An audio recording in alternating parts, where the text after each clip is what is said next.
You get that wealth of knowledge from failures. And I've got a lot of those, and I can share some of them with you today. We would do a complete process without finishing anything. What that created as far as consistency was inconsistency. Because once you get that consistency built in, you start to realize what works best for you. Much like health. Treat your business like a body, give it the thing it needs, and start really slow. Don't jump in and rush towards something that you think is perfect, because it's not going to be. You mentioned you had some failures in training. All right, so the first and biggest failure in training is just not. Really, assuming is, I think, the biggest flaw in training. And that's what we do in our training oftentimes too. We tell them a whole bunch of stuff and then we're like, okay, go to work. Yeah. It's not really training. It's not. If you look at anything worth achieving in life, it takes consistency.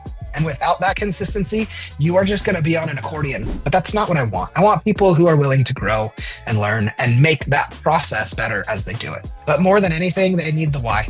Why is it important? Why are we doing this at all? Hey there. I started this channel with one goal: to help people grow people.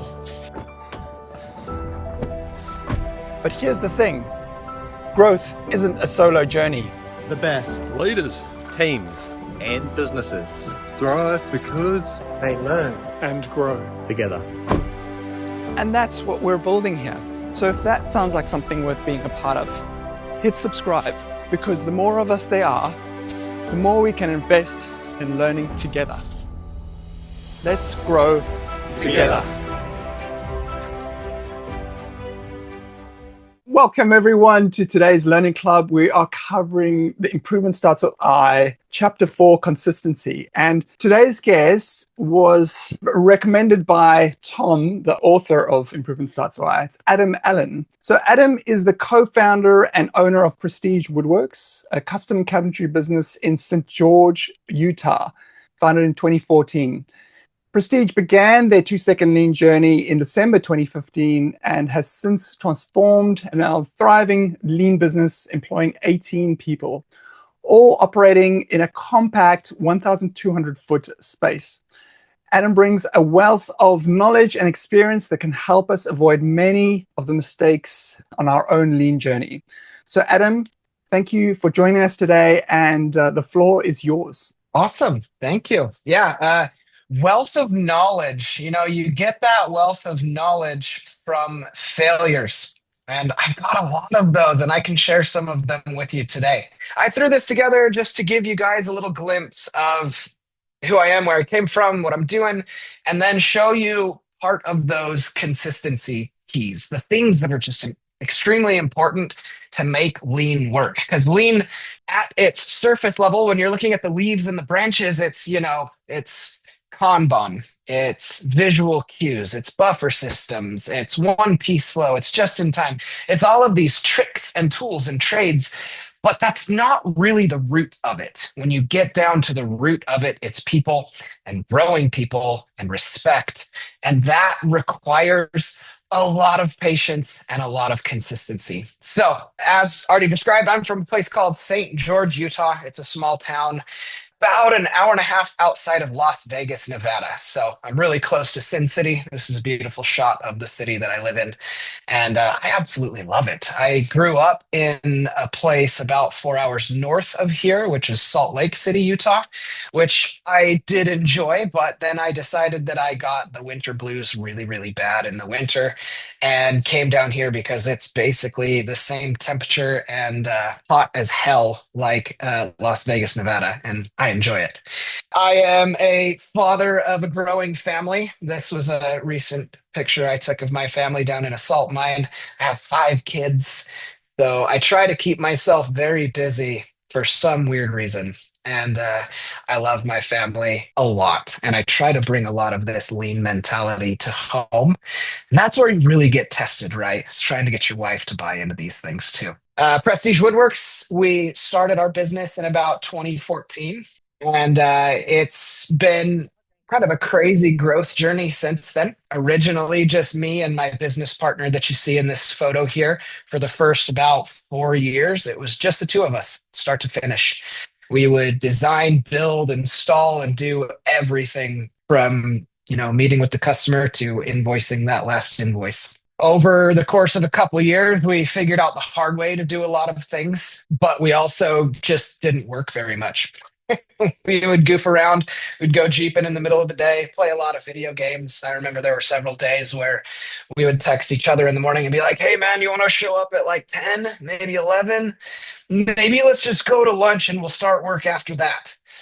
And man, consistency was not our game.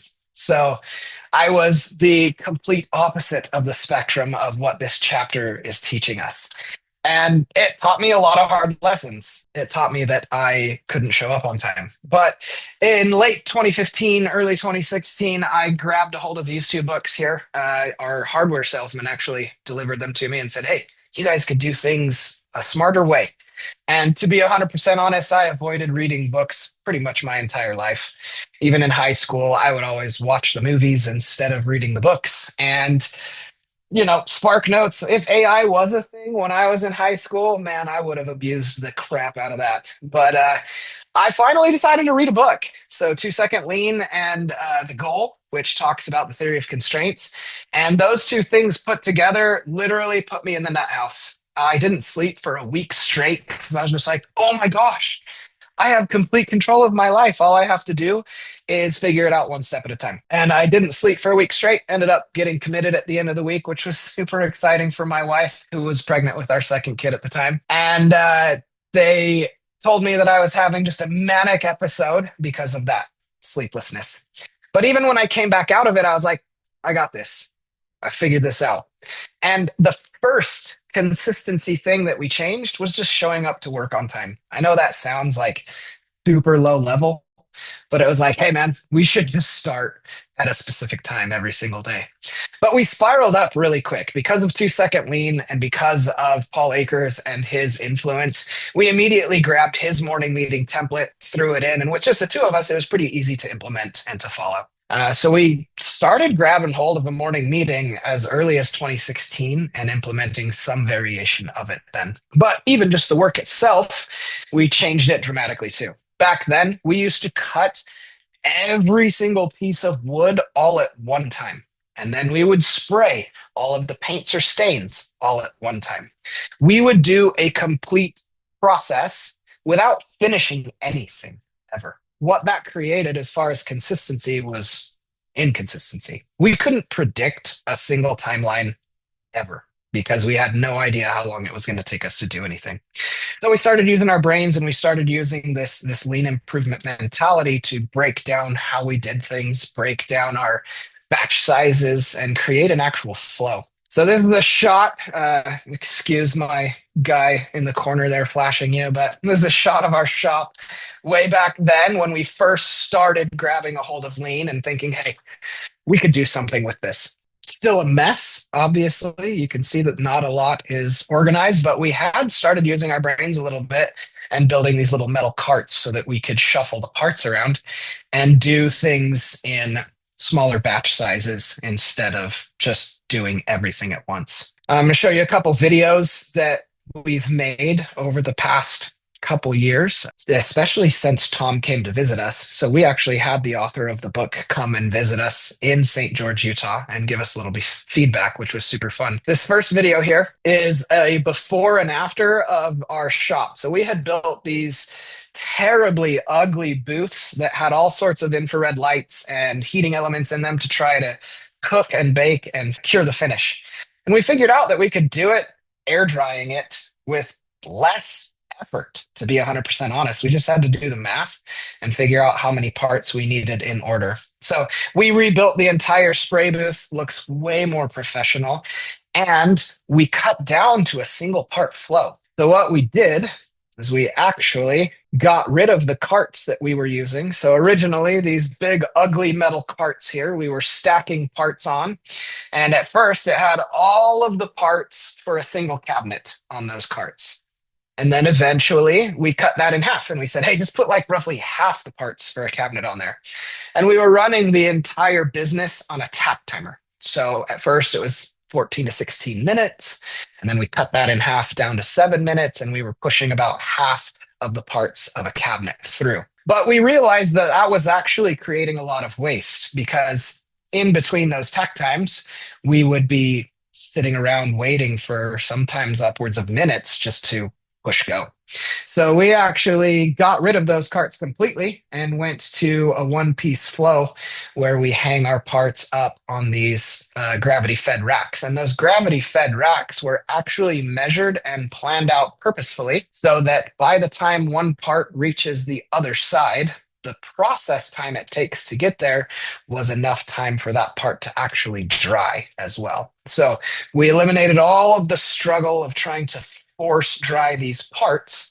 And instead, we went to this beautiful clean version where you just hang some parts and you let them dry long enough that they can actually do their thing without being coerced, which is interesting because in most production minded mentalities, you want to force it to go as fast as you can.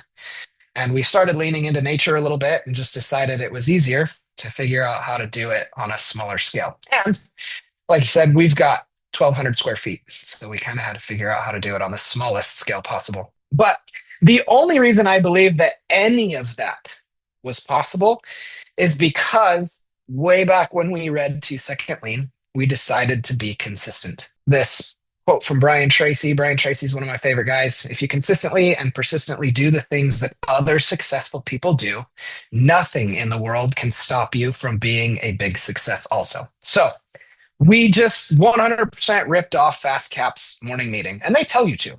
He has it in his website for a reason so that you can go grab it, download it, run it, and see how it works for you. And I would say for the first probably 5, 6, 7 months, that's all we did. We didn't even try to tweak it or change it. We just ran what Fast Cap ran because we knew that they had figured it out. We actually went and toured them pretty quickly after that because we were like, hey, we want to go see this with our own eyes, see how it works. And we just started running it that way. Now, over the course of the last 8 years or so, 8 or 9 years, we have manipulated and changed that morning meeting hundreds and hundreds of times. Because once you get that consistency built in, you start to realize what works best for you. Much like health. If you try to start a diet plan or an exercise plan, you have to arrive at some version of consistency before you can realize what works best for you. Because not all diet plans or exercise plans are built for every single person. We're all built a little bit differently. And our businesses are very, very, very much the same. I originally tried to adopt every last little trick and trade of lean improvement and of lean manufacturing in general. And I quickly realized that because I am a project-based business, not all of them worked. And that's why I had to keep consistency in the things that did, like our morning meeting, so that we could continue to converse amongst our people. So what Edwin and I decided is that we would run through just an example of our morning meeting, give you kind of a quick up-to-date version of what our morning meeting looks like. So I just threw in here the latest morning meeting that I personally gave. So this was just about a week or so ago when it was my turn to give a morning meeting. Just clipping through, one of the very first things we do is we say a prayer or give gratitude. We've said since day one that this is a completely optional thing for every single person in the business and that you don't have to participate if you don't like prayer, but that gratitude is non-negotiable. So you must tell us what you're grateful for that day. More often than not, people are grateful for their wives, their kids. Somebody will throw in a fun little thing every now and again, like some shoes or some heat or some air conditioning, which is always nice to have. But keeping that gratitude rolling is something that even Tom talks about in this chapter of consistency. Next, we go through the stretches, just like Fast Cap and many other businesses. I'll jump through that so you don't have to watch it. Then this slide was just kind of a fun thing we added in our fairly recent history, where we give each other a little bit of personal feedback. And we've duplicated this slide, which was an actual lean improvement suggested by some of our guys, to give the people that we're going to request feedback from a little heads up. So you'll see this same exact slide at the very end of my part of the morning meeting, where I am just saying at the start of the morning meeting, hey, Tyson, you're going to give me some positive feedback on my meeting. And Braden, you're going to give some possible Kaizen on what I could have done better. You see just a few criteria listed there. We try to have our morning meetings done within 15 to 20 minutes, and we have a current focus most of the time. And then Kaizen feedback is from my last morning meeting. Somebody gave me feedback, and I tried to implement it into this meeting. So moving on from there, we had shifted our current focus to something called Extreme Ownership. If you've ever read that book, it's amazing. We read that book as a group several different times, and it's honestly one of my favorite books. So with that, we noticed that some things were falling through the cracks every now and again at Prestige, and we're like, hey man, we just need everybody's help to, if you see something, say something. Just make sure if anything ever feels off, vocalize it. Usually go over at least one core value every morning meeting. And I try personally, and most of my team will do this as well, to tie our core values and any quotes into the theme of our meeting. So each person has a lot of freedom to mix up the slides and put them in different orders and to create their own little theme for the day. It'll be based on that current focus, but it will have a rough theme of how to present the information they want to teach to us. So Kaizen is one of our core values. In fact, it's our first core value, and this is the definition we've given it. We believe that world-class performance starts with the humility to learn and the discipline to grow. We refine how we work so we can deliver better experiences for each other and for our clients. Every day we improve our craft, our process, and ourselves. So with that, rolling into the next one here, I love Deming. He is, as Tom said in this chapter, the grandfather of lean, if you will. He's the one who brought a lot of the lean mentality to Toyota. And he said, without data, you're just another person with an opinion. We all have opinions, but we're all professionals and we all have a gut feel on how things really are. But it's really hard to present that to a customer or a coworker or a boss or an employee without actually having data. As you saw in one of the previous slides, I was challenged to show some of the guys what I've been doing because I've been tinkering a lot with AI. And they were like, hey, show us the waste in AI. Show us how that's working. So I wanted to thematically show that data was really important for just about anyone, especially AI. And the lesser known complement to that actual quote is if you can't describe what you're doing as a process, then you don't know what you're doing. Meaning, if you can't write it out in if-then statements, you probably don't have a perfect grasp on what your process is, which comes in really, really handy when you're trying to code something or work with AI. Showing some of the guys what I've been working on and trying to teach some of the 5S's. I have one flaw, and that's I use a lot of words and I try to minimize them on my screen, and I am doing very poorly at it, but I'm getting better. So you'll see that I actually have way too many words in here as a teacher, but I'm trying to show them what I am doing with this and how it connects to the 5S's. So teaching them that standardization requires that information, requires that data, requires those if-thens. I showed them the history or the information memory of my chat GPT that I've been using. So I gave them a little definition that a good standard provides outcomes that meet the expectations of that standard, matched with good metrics, and then a time to process and examine them. It exposes the truth, exposes variation, and exposes a path for improvement. Without a good standard, you really don't have those things. If you're trying to attack a process in a different way every time, you're going to get a different outcome every single time. So I showed them in this memory that I have actually created standards for a lot of the things that I've been working on, whether it be marketing or we've been coming up with a new process for our customers and the design process for them. I've been building it into AI so that it can quickly and easily spit out a repeatable and standardized process every single time. So I will often put little prompts in here. What outcome do we get by not following a good standard? And I will ask that to the group. And obviously, the outcome you get is variable. And then, does AI screw up on standards? This was a fun question to ask them because sometimes we feel like we're attacking the people, and we shouldn't ever do that. We should attack the process. And what I was showing them in these standards here and in the history and in the memory of my AI, I had actually told it to remember two different things. And because I didn't give it extremely explicit directions to forget the old standard or replace the old standard or supplant the old standard, it had two standards that were overlapping and had slightly different variables. And because of that, every time I asked it to run this specific process, it would give me a slightly different answer. Even if I gave it the same exact prompt twice, it could potentially give me two different answers. And I was like, oh my gosh, what is wrong with this? What is happening? And I had to dive into the memory to find out what was wrong. And what I was trying to teach my crew with this part of the morning meeting too was that I, Adam, am recognizing how many failures I have created, not only in AI, but in my training for my people. We have these standard assumptions that humans are smart, and they are. They're amazing. They're smarter than AI. But the problem is, I, the leader, will often give you seemingly conflicting directions. And unless I give you like word for word description of, hey, forget the old way, this is the new way, you, like AI, will probably end up with conflicting answers and conflicting outcomes from time to time. So, teaching the crew that standardization is what creates a standardized outcome and showing them a little bit of what I did with AI to accomplish that. Moving on, we teach about the eight deadly wastes as well.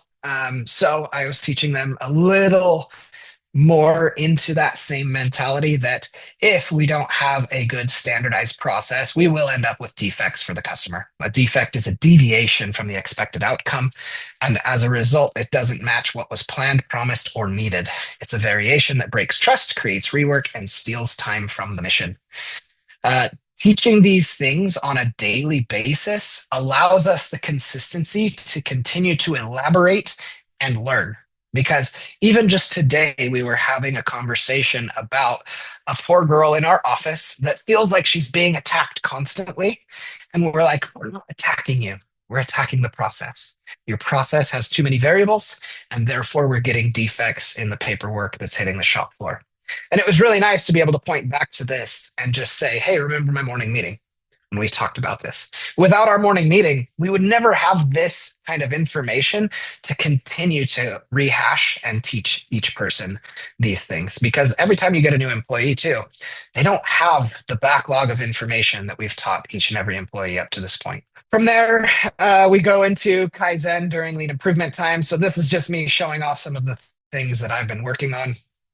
I actually escaped the shop for a couple days and went up to the mountains and literally just mapped out some of our processes because some of the guys in the office were like, hey, man, back to your AI conversation. You've got a lot of this in your head and we don't have it yet. And I was like, all right, I got to escape all of this chaos and go just write it down. And I found a roll of just masking paper in my garage and I used up most of it. Writing a lot of information down to give to my people. So this Kaizen during Lit is just a fun time to report back in the chapter consistency. Tom talks about showing what you're proud of and what you've accomplished. It's time to kind of show a little bit of that and show the crew what I've been working on. Kaizen from the book of the month. We used to read the same book together as a crew every single month.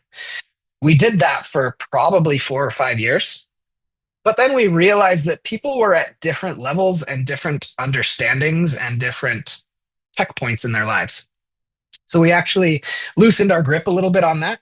And we just said, hey, read whatever you want as long as it is something to do with lean, personal development, or some sort of authority figure, whether it's a founding father or some sort of smart person, a biography of any kind, right? And it actually created a lot of interesting freedom for my crew where they started sometimes even reading books very, very directly related to their job, which I was like, hey, that makes a lot of sense. I probably should have let them do that a long time ago. So I started actually jumping into some very specific marketing and sales books because that's one area of the business that I've never really worked on. Because I was the technician from day one and actually built and did everything. Marketing and sales was just like, if we got work, we got it. And by literally the blessings of God, we did get it quite often. But now, where I have a healthy sized crew that I have to feed, I have to make sure that that continues to happen. So I just give a little report back on the things that I am learning and implementing from our books. Now, I do try to be very clear with my crew that Kaizen from my book of the month means you're actually implementing something into your life. So we ask people to show whatever change it is that they're making to their process, to their life. If it is a very personal development type book, we'll ask them to show what they've implemented into their daily lives to try to help make it better. Next book of the month, we'll tell them what we're going to be reading next. So we just have a plan. I actually had a plan to read Sell with a Story, but I pivoted back to one of the original gangster books that I absolutely love because we were running into some pretty interesting mentality of getting that information into my guys' hands to make sure that the processes were working out for the customer to the best of our abilities. Personal Kaizen, I am very, very big on if you are not making your life better, you're probably not going to be making your life better at work. So we have built into our morning meeting a place for us to report back on the Kaizen that we're trying to build into our personal lives, and then a time to actually set new goals for ourselves. A lot of them are work related, but it's okay. It's just a place to implement a little bit of that plan, do, check, act, right? If you don't have a plan, you're aimless and you're not going to end up where you want to be. You're just going to wander. So this is me reporting back on my personal Kaizen from the previous meeting. Weekly budget and planning meetings with my wife, 100%. Me and her have been doing way better with our budgeting and figuring out how to balance the books at home. Map out macro AI build plan with the customer in mind. I got some of that done, but that's when my guys were like, hey, we just need it on paper. We don't need AI to do it smart yet. Just give it to us. Make first official physical steps towards Jarvis hardware decision. So I am a huge Marvel nerd, and with AI, I've got this crazy idea that I can build Jarvis, and I'm going to chase that. It's going to be fun. Make a first official digital steps towards Jarvis. Build the conscience. I've been doing some pretty interesting stuff with that and having a lot of fun. So this is just me reporting back and showing the guys what I'm doing. And then I have down below my current big, hairy, audacious goal and a milestone to achieve that. And I just want to be, honestly, the absolute best in the world. There's no reason not to. If you're only searching for acceptable, then you're only going to arrive at acceptable. So at this moment, we have a quick Hansai. You just kind of rate your life. This is pulled from a life wheel where you just kind of give yourself a gut feel rating of, hey, how am I doing on my family, faith, fitness, finances, friends, fun. You can see the history of mine over the past good handful of months there. I'm doing pretty good. My fitness is better than ever, but I'm realizing how bad it was at one point in time. So I continue to lower that because I'm like, oh, hey, I could do a lot better with that. But based on that Hansei, we take a little bit of time and actually make new goals. So these are the goals that I will hold myself accountable to on my next morning meeting. I took the time purposefully to break those goals down a little bit better just to help teach my guys, hey, this is the purpose of setting goals, is to make it achievable. So I broke it down so I could show them, hey, if I achieve each of these little steps, I will actually end up achieving these goals. And I will often shift those goals based on the feedback of my guys, because I am very much of the mindset that I'm not just here to serve the customer, but I am here to serve my employees. While I was having a ton of fun with AI and trying to build Jarvis, my guys were like, hey, bud, we're not there yet. I was like, okay, I will jump in on some of these items instead. After that, we jump into that little review time where these guys give me a little bit of information. As you can see, my feedback was that I was 1 minute over. I can talk a lot. Sorry for all of you who are listening to me now. But I went 1 minute over. But other than that, they gave me a lot of positive feedback that I was able to connect what I was doing, show them what I was doing, and connect it to the 8 deadly wastes and 5S, connect it to lean, because you can really connect those principles to anything. A lot of people will try and discredit it and be like, oh no, my experience and my business and what I do is different. And it's just not the case. You really can connect them to everything. After that, that is kind of the cultural personal part of the morning meeting. Then we go through a few more things that are cultural, but they're a little more along the lines of the whole crew. So right here, this is a link to our internal WhatsApp chat. We can click on that and just go watch some of the most recent improvement videos. We've recently made it a rule for the person giving morning meeting to just select their favorite from the previous day or two, because it comes in waves where sometimes it'll be pretty sparse, and then other times we get hundreds of videos in a week, and it's like, oh my gosh, we're not watching all of these in one morning meeting. It's too much. After that, we do what's called whale dones. This comes from a book called Whale Done. If you've never read it, it's pretty simple.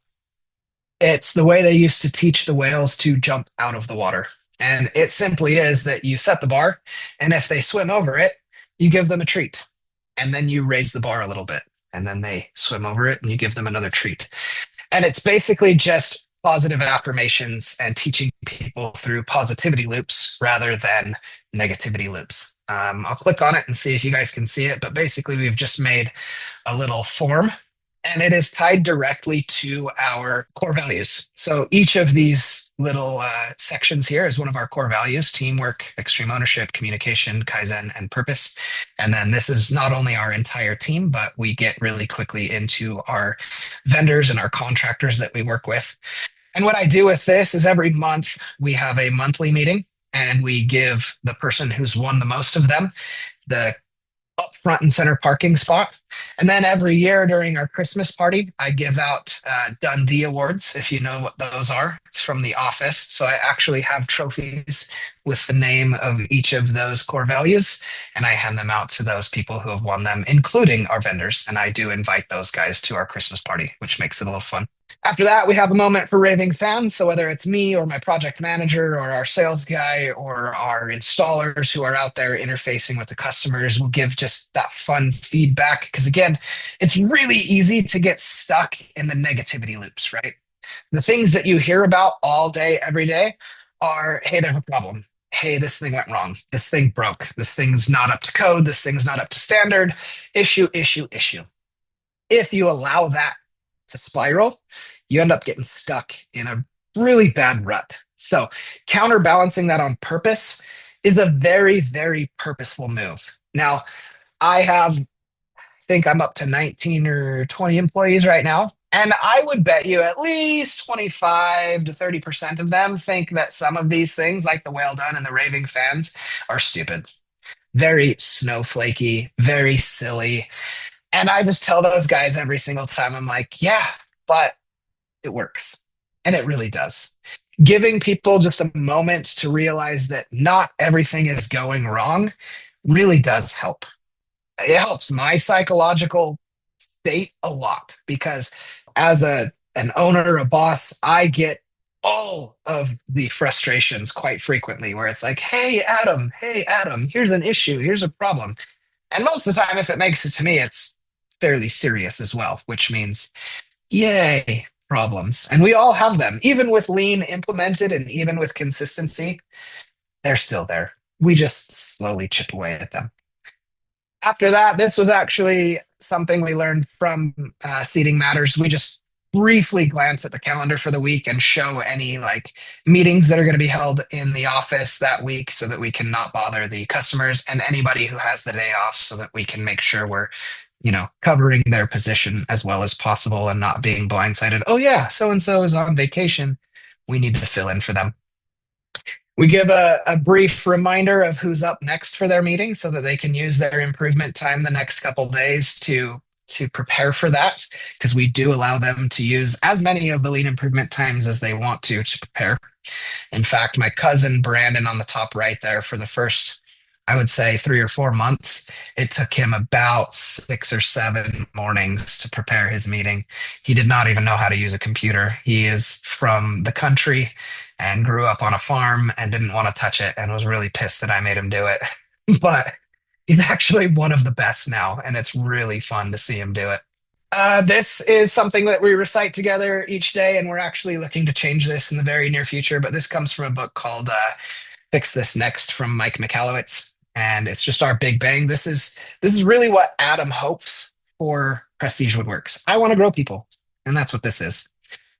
And then on to the next is our big promise. And this is what we're trying to promise the customer. And we are going to actually change that in the very near future to an actual promise that we're going to be there on time. Because sadly, that's all the construction industry wants right now, because the bar is pretty low, because being there on time is very difficult most of the time, and nobody's willing to promise that. So we're trying to reverse engineer our business so that we can promise it, so that we can purposely beat out the other people in the industry.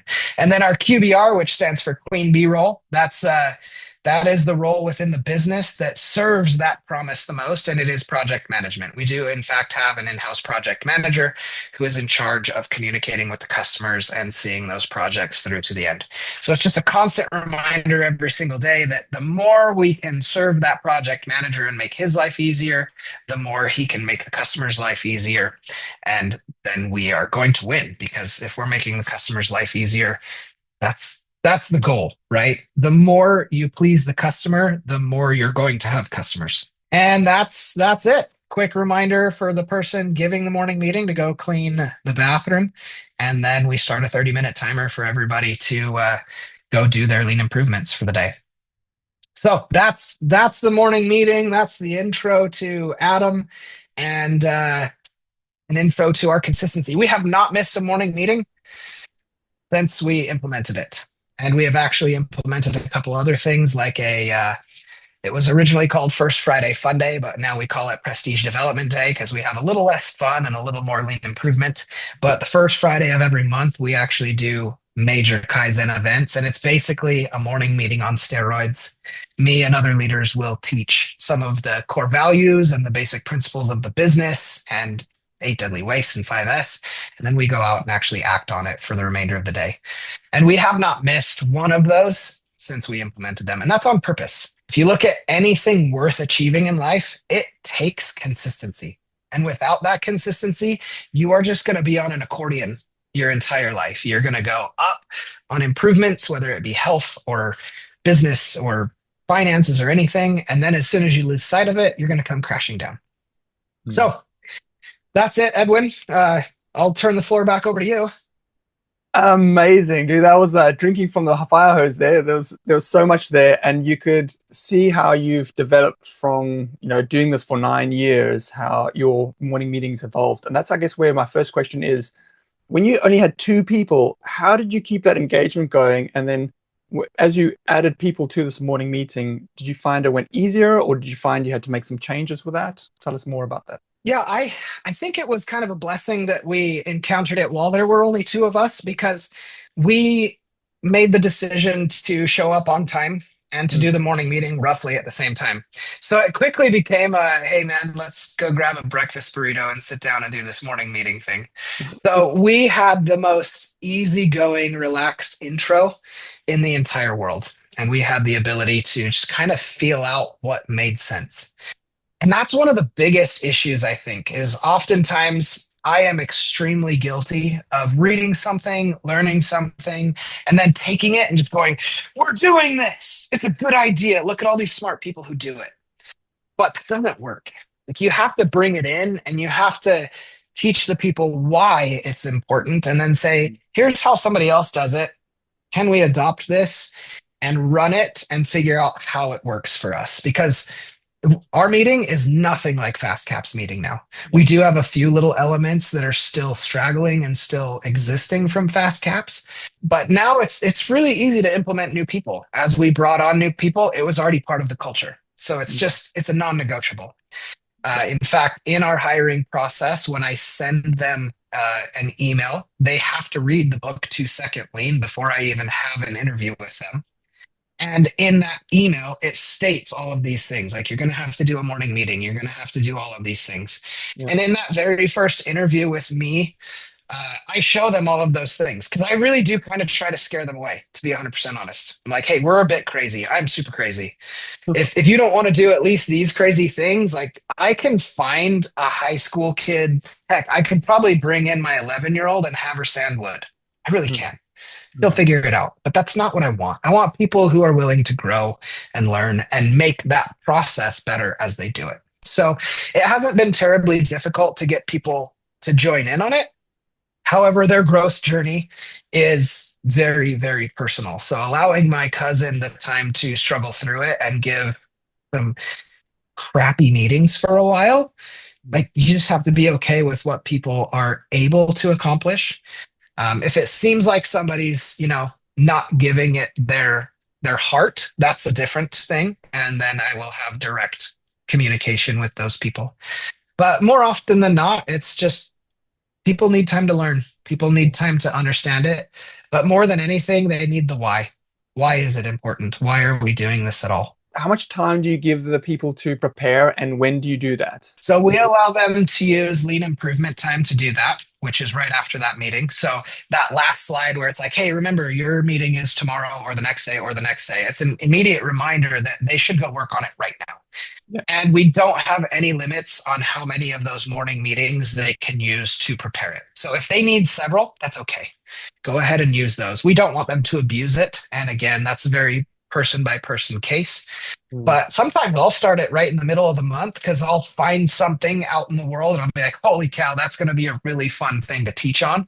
So I'll hurry and snap a picture and copy our template and throw a first slide in and work on it for a lean improvement time. And then I'll just kind of shelf it and forget it until it's my turn. And have you found that some people have taken ownership of the morning meeting and changed it themselves, or are you doing all the changing? No, there is a lot of feedback on the morning meeting. Anytime anybody feels like something is stupid or pointless, I get an earful. Now, I don't allow people to necessarily change the template without talking to me. I do allow each and every one of them to kind of reorganize and put their own personal focus on what they think is most important for their teaching that day. But yeah, as far as giving feedback and making changes, it's pretty regular that people will be like, hey, why are we doing this? Why are we doing that? In fact, those last couple slides of like our QBR and our big promise and our big bang, I have recently when I went up to the mountain and wrote that big, huge, long scroll, I created what we are calling the Prestige priorities, which include those things. So we very well may get rid of those 2 slides pretty soon and introduce one new slide that is much like the 8 deadly wastes or the 5S, where they take a principle from that and connect it to their work. You mentioned you had some failures in training. Can you share us like 1 or 2 of those failures that you recognized in yourself when you're training? Absolutely. I can see most of you. How many of you read the E-Myth? Yeah, a couple of you. All right. So the first and biggest failure in training is just not. There's a guy in the E-Myth. It's one of his first hires. He's the bookkeeper. He does a little bit of everything. And after a while, he's basically running the business. And I have one of those guys. His name's Shay. And it was just very recently that I was like, dude, Shay, I am so sorry. You are exactly that guy. And I had to sit down with him and actually dictate, like, okay, these are your priorities. These are the current job roles that I want you to continue to fill. Let's talk about the processes and what to expect. Because that poor guy was running around like a chicken with his head cut off every single day. So that's on one, crazy end of the spectrum for sure. On the other end of the spectrum, we have, since Tom came to visit us, implemented Gemba Docs, and we're using the skills matrix and all of the fun things in there, which is amazing, amazing tool. I had a skills matrix way before that, years before that, but it was a physical item on the wall, and maintaining that was a nightmare. And now it's a relic in the attic that I don't use. Yeah. But with Tom's electronic version, it is instant and amazing. But as we've implemented that and learned how to train a little bit better, I've realized that I teach a lot verbally and via slideshows. Yeah. And that's how our training was built. And a lot of my guys still train that way because that's how I train. That does not mean that people learn that way. In fact, I recently turned my vision towards the customers and started asking them questions and I've called probably 20 different customers over the last few weeks to just ask them similar questions like, hey, how could we make our processes better for you? What was confusing? What was good? What was bad? And I got the same response from a lot of them, which was in the first few design meetings, we would do a little slideshow to teach them what to expect, but we didn't give them anything. We didn't say, here's a flyer, take that home and do these items. We didn't say, hey, here's so and so, go talk to him and pick your countertops. We just said, here's a whole bunch of stuff and see you later. And Mm. that's what we do in our training oftentimes too. We tell them a whole bunch of stuff and then we're like, okay, go to work. It's not really training. It's not. It's a verbal discourse, the end. So we've been trying a lot lately to implement the like explain, demonstrate, guide, enable mentality into that so that we can see it all the way through and make sure they actually know what the heck they're doing. I've committed every sin from top to bottom on those trainings. One big sin along with that is assuming that the information in a standard operating procedure or the training that you've built in is sufficient. Mm. Also not. The first woodworking job I ever got, I could not tell you the difference between any of the woods. They all just looked like brown things. And I didn't even know how to use a tape measure. And now, 20 years later, because I've been in woodworking most of my life, I kind of have that base assumption that people know how to use a tape measure and know how to tell the different woods apart, even though when I first started, I couldn't. So, really, assuming is, I think, the biggest flaw in training. And using the Socratic method, like Tom talks about in the postscript of this chapter, as the best tool for teaching is something that I'm trying to learn how to do better. Great answer. I think that's one of the key things that, in Paul's book, we say, okay, we got to teach and train your people. And most people are okay with teaching, but I think we're all flawed at training, and that's where things fall apart. And we have to figure that out along the way. So Yeah. I've got a question from James. James, do you want to ask Adam your question? Certainly do. Thank you, Adam. My question is, you've explained a lot of how you have discipline in your morning meeting process. What do you do for your lean improvement time? You got 20 plus people.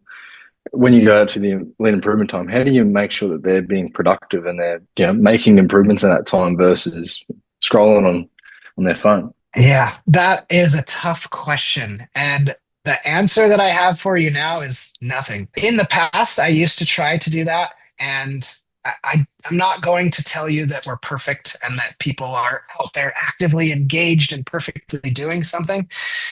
But we had to go have a lot of very personal chats with people. Some of them don't work for us anymore. We had to 5S our crew a little bit.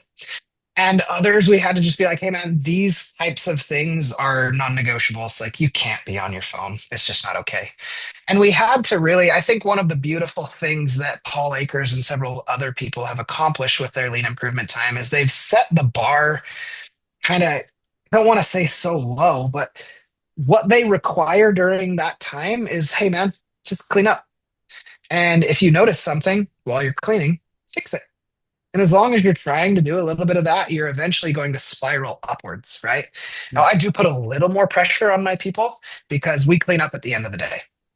I don't want them necessarily cleaning up. But if they have a specific task that they're like, hey, I want to dejunk that drawer, do this thing, I'm never going to tell them no. But I have told everybody that bare minimum, if you don't have an idea, just come talk to me. I am never going to fault you for not having an idea. And when you don't have an idea and you come talk to me, I'm just going to come wander around your area and ask you questions. And as long as we can accomplish that, then maybe the next day they have an idea. The end. I think the key there, Adam, is going to your people and asking questions, because questions create the thinking behind, okay, well, why am I doing it that way? And is there a different way? Tony, you've got a question. Do you want to ask Adam? Yeah, hi Adam. Really great presentation, and thank you for being here. The well done concept I quite like, although I've not read the book or anything. And I was wondering how you did the scoring for that in your meeting. Is it you based on what you saw during the day, or is it all the employees? How do you get a tick on the box, I guess, how does that work? It's actually everyone. So the presenter will just start and go around the room and ask every single person to give what they saw from the day before. And much like the lean improvement videos, it'll come in waves where one day you'll get one or two of them, and other days takes us 10 minutes just to get through that slide because we're clicking so many times. We have tried to kind of set a standard and expectation that it's not just for doing your job well. Doing your job well is the expectation. It's for going above and beyond in some way, in some manner. But taking that time to recognize that and trying to get the whole crew to do it is what the point of that slide is. So, and interesting history on that. I actually, before that, I had a slide where I was showing them the constant repetitive errors. And I had a vendor come in one day and we were going over that. And I was like, dude, why haven't you guys figured this out yet? These repeat errors should not be happening. You know better. It's in your system. This is stupid. And he actually pulled me outside and was like, hey, man, that is not the way to lead people. And he handed me the book, Well Done. He had it in his car. He's like, you need to read this. I was like, all right. And it was a really humbling moment to be like, oh, I'm kind of being a dick. I need to flip this on its head, and I need to just get some positivity moving through here. It's very much, improvement starts with I, right? It's all the changes we have to make. Yeah. It's a rude reminder every time. Yep. Every time you think, you've reached the level, now it's okay. And then it's like, no, you still need learning to do, and that's the whole purpose, right? Grant and Rachel, you got a little great question there. Do you want to ask Adam? Yeah, hey, great session so far, Adam. This is awesome, loving it. And I love how humble and honest you were at the start there, how loose you guys were. That's pretty cool because makes us feel good too, right? We're having some really good success with SOPs and development with our, the assembly of our boats and how components come together. And also in areas of our business, we're getting some good uptake because people that are doing the work are developing the Gemba docs with help. But in other pockets, the guys just don't see value in it at all. They think it's just, and they're kind of not at that point where if there's a problem, they'll even refer to it. It's the guys on the floor that just, Don't get some of them just like, why are we even doing this? That's a really deep question because it's a very personal question, right? Because it's per person. I'll give you an example of a similar battle that I've been facing. I've had a battle on how to implement good metrics since day one. Because a lot of people, when they look at metrics and sometimes standard operating procedures similarly, they look at it from the shop floor as a potential tool for management to use to kind of whip them into shape. And at the same time, when I try to get my guys to time themselves on the process that they're doing, from my perspective, from a 1,000-foot view, I'm like, no, I just want to be able to predict when we're going to show up for the customer. I'm not really worried about how long it takes you. And it's interesting that even 11, almost 12 years later, that's what I'm planning my big training on for this next First Friday, is that to try to get the buy-in and the why behind the metrics. Because I've got the vast majority of everybody bought in enough that we have enough data to really organize a pretty good estimate, but not a perfect one. And it's similar with standard operating procedures. If you have enough in place, you're probably going to get a pretty predictable outcome, but not perfect. And until you have it built in, it's really going to be difficult to achieve that end goal. You understand what that end goal is. They don't really see it. And I have one employee. He's my brother-in-law, which makes it even harder because I just want to fire him all the time. But he is an excellent technician. Anytime I switch his job role for the sake of, somebody quit, somebody left, something happened, he will dive in, he will work overtime, he will work all the hours in the world, and he will learn that process and that position extremely well. But for me to ask him to time himself or create a standard operating procedure is adding burden and it's adding struggle. And if he doesn't understand it, he will 100% refuse me every single time. But I do know his heart well enough to know that I'm not going to fire him. I have fired people that are in similar positions because they're just like, no, that's stupid. I'm not doing it. From his perspective, once he understands why he should do it, he can and will do it. But if it seems like extra work and he doesn't have the capacity to accomplish it, he will fight me until he understands why, and I give him the resources necessary to achieve it. Whether that be, somebody filling in his role while he builds it, Or because he is a very technician person at heart, I have oftentimes said, hey man, do you want me to come observe or this other guy to come observe and write it down while you do it and show you and have you like reorganize it for me? That way I'm still allowing them to own the process, but I'm facilitating helping it get built in as much as possible. So I've found that, there's two huge components to that. One is the personal component. Do I have their buy-in? Are they really like willing to buy in? If not, get rid of them. It's a really difficult thing to find though, because it takes a lot of energy from your side to truly find out whether or not they are willing to buy in. Because you have to sit down and you have to ask questions and you have to not have any type of offensive or defensiveness to really end up at the right answer as to whether or not they are willing to buy in. Because they're going to come across defensive immediately because they're defending the point that, they're just trying to get the job done and trying to make the standard operating procedures a lot of extra work. And even following that standard operating procedure sometimes seems like extra work, especially if they're good at their job. But defining that and then giving them every resource possible to get it done and letting them know that, like this is rough draft. This is an issue that we're working through to figure out how to make it easier. Because my guys, trying to get them to time themselves, we don't have a good way to do it. So it requires using this really crappy timer that we've built into a spreadsheet that is super glitchy and crappy, or using a manual timer, writing it down, and then doing data entry, which both of those things suck.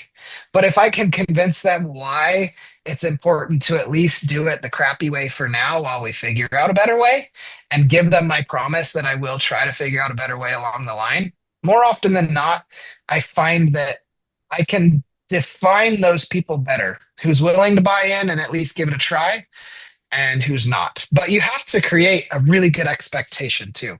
This is what I expect. This is why I expect it. And this is when I expect it. Otherwise, your expectations might be here and theirs might be here. And if it's not defined really well, much like a training or a standard operating procedure, you're going to find a lot of variation in the outcome. Can I just ask one more thing on that? So some of our guys, we have also uncovered through our leadership team, are reluctant to share their knowledge because they feel like it's theirs. And until now, we haven't had any SOPs or procedures on how to build some of our boat models. Our newer ones we've designed out, so that's fine. And that's where we're going long term. But our legacy boats, as some of our guys call them, we've got builders that have been here for 25 to 30 years, to as long as the business has been going. And those are the guys that tend to be reluctant to sell their knowledge to help us put a process together. What about that? So I worked at a wood shop called Riverwoods Mill once upon a time. They are amazing. And they had 2 or 3 guys that were very much like that. They were amazing. They were skilled craftsmen, and they built the most intricate, crazy custom stuff I've ever seen.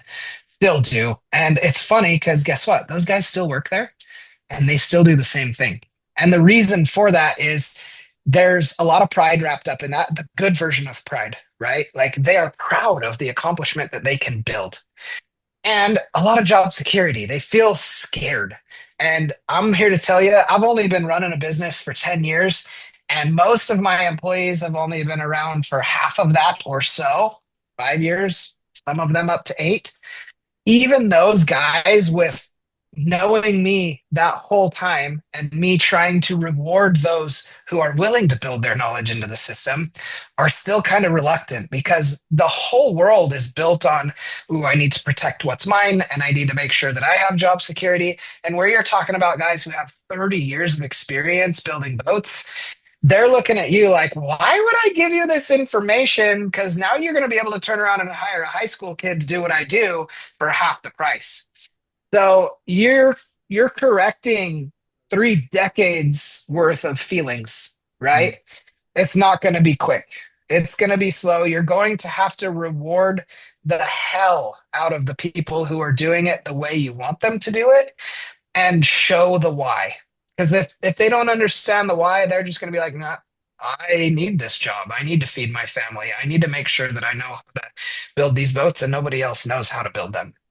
So I've had to continually reward and reward and reward the people who are willing to build that knowledge in and be willing to, let them do what they want to do. Because if they want to graduate to some sort of leadership position, great. But more often than not, those guys are technicians at heart and they don't want to be a leader anyways. They want to continue to do what they're doing. That was a great answer. Like you said, always come back to the why. And I think of it as a parent. When you have young kids, you tell them to brush your teeth, but they don't want to brush their teeth. But you have to do it every day. And they don't understand the why because they're in their world. It's about them, right? And I'm not saying your people are young kids, but you have to kind of create this psychological safety. You've got to create an environment where they feel trusted and safe. And that doesn't happen overnight. You have to build that over time, consistently showing the actions that you care, you trust, you respect them, you praise them, you lift them up, you recognize them.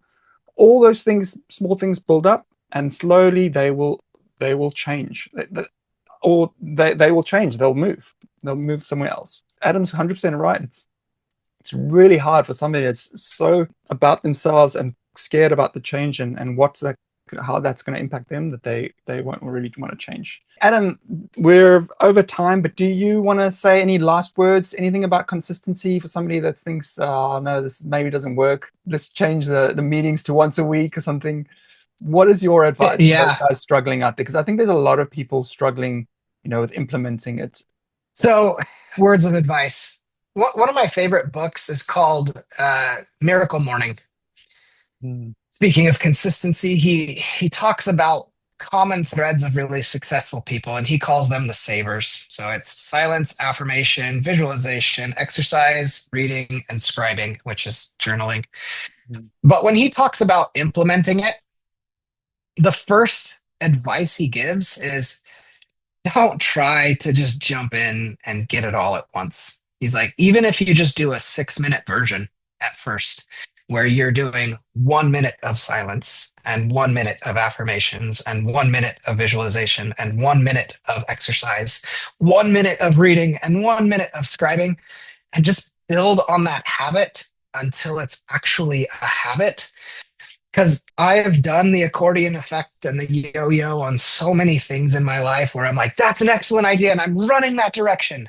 And I run so hardcore that direction, and I burn myself out. And I can't see the value in it. I lose why I put it in place in the first place. And I haven't connected it well enough to my life or my business or my customer or my employees or the outcome to really see the why behind it anymore. So as you start to implement it slowly. Take a small version of it, build it in, but purposefully look towards building it up. Make sure that you have, a 5 or a 10-minute morning meeting built in, but stick to it. Because the one thing that I have found more than anything through any habit I have ever implemented is there is a lot of time where it just sucks. It's not great. You don't understand it perfectly. It's not working perfectly. You don't see an outcome immediately. But then after a while, it's like, okay, I need to connect it this way, and I need to do it this way for my business, for myself. So I've been doing that for myself at home before work, and then I've been implementing these lean improvement type things at work, which I view it very similar.